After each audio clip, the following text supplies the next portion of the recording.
Hello, anti-novelists, back for another installment of the Zettelkasten for fiction.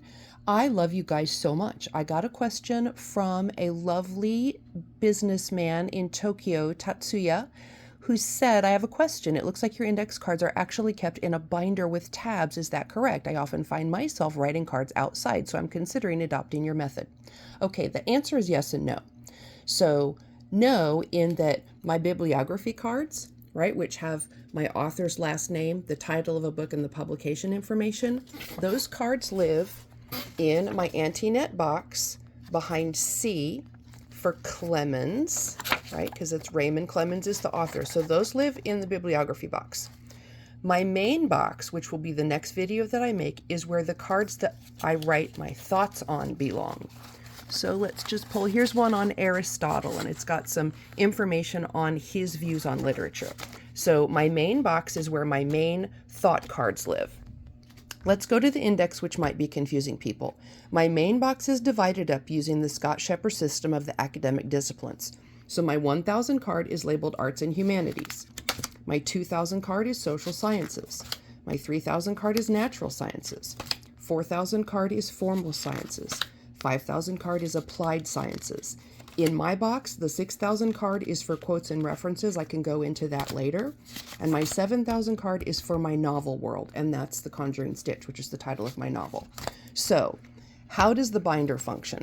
Let's go to M because we're already super familiar with my manuscript studies work. So, in my binder, this is what would normally be an index labeled A through Z in the traditional Zettelkasten, the way that Scott does it.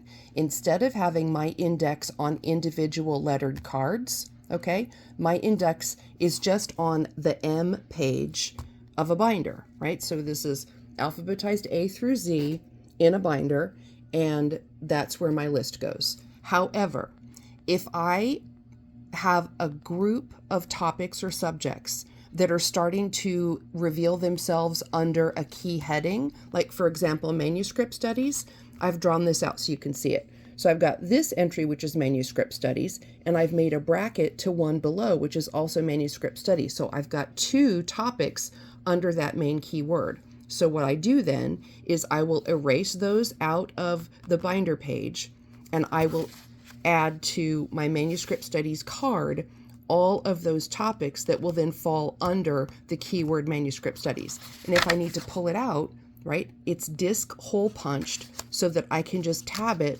right into the binder. So I hope that clears up that piece.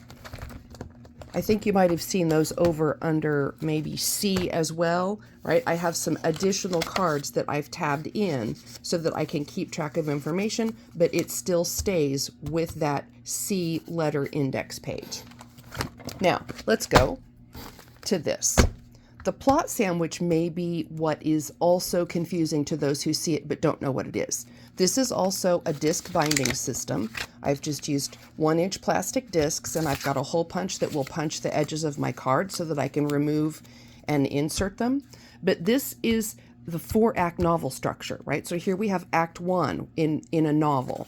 And then behind that, I've got some of the key incidences that may happen in Act 1 of a story. And then I've also got a tab for Act 2, a tab for Act 3, and the final act, which this is where I will punch Aristotle in the face later, but that's a key topic for later on, Act 4. That's the finale of the novel.